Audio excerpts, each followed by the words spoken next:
আদিপক্ষের আইনজীবীদের এ পর্যন্ত কখনো হত্যা করা হয়েছে বলে শোনা যায় না। ভয়ঙ্কর খুনি এরশাদ শিকদারেরও ফাঁসি হয়েছে, কিন্তু বাদীপক্ষের আইনজীবীকে হত্যা করা হয়নি।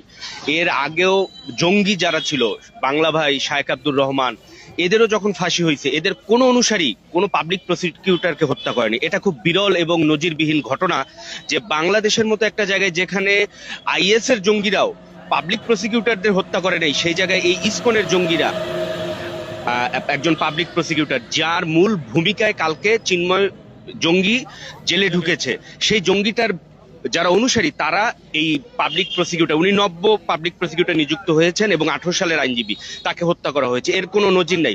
অতএব এই ইসকন জেএমবির চেয়ে ভয়ঙ্কর জঙ্গি, আইএস এর চেয়ে ভয়ঙ্কর জঙ্গি এবং এরশাদ শিকদারের চেয়ে ভয়ঙ্কর খুনি।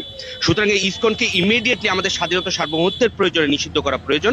আর আমরা দেখেছি কাশ্মীরের ইতিহাস, হায়দ্রাবাদের ইতিহাস, গোয়ার ইতিহাস, সিকিমের ইতিহাস, যে তারা যখনই ভারত বা কোনো পার্শ্ববর্তী দেশ আক্রমণ করার পরিকল্পনা করে, সেখানকার একটা বিশেষ ধর্মের লোক সেই দেশকে আনস্টেবল করে তখন ইন্ডিয়াকে আক্রমণ করার আহ্বান করে, এবং সেটাই কিন্তু হয়েছে। বাংলাদেশ থেকে একটা বিশেষ ধর্মের লোক মোদিকে বলছে বাংলাদেশে আক্রমণ করার জন্য, এবং ভারতের কংগ্রেসের একজন চিফ মিনিস্টার তিনিও বলেছেন যে বাংলাদেশ মিলিটারি অপারেশন করার জন্য। এগুলো সবকিছু ভারত কলকাঠি নাড়ছে, এবং এই ইসকন ভারতের টুল, এবং এটা ভয়ঙ্কর জঙ্গি সংগঠন। এটাকে অনতিবিলম্বে নিষিদ্ধ করতে হবে।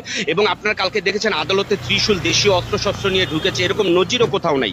আমাদের কোর্ট প্রিমিসেস সম্পূর্ণ সিকিউর, এই জায়গায় আইনজীবীর চেম্বার থেকেও কাউকে অ্যারেস্ট করা যায় না।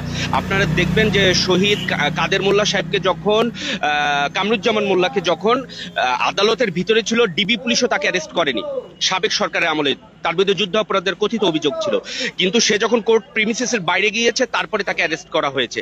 সুতরাং কোর্ট একটা সেফ জোন।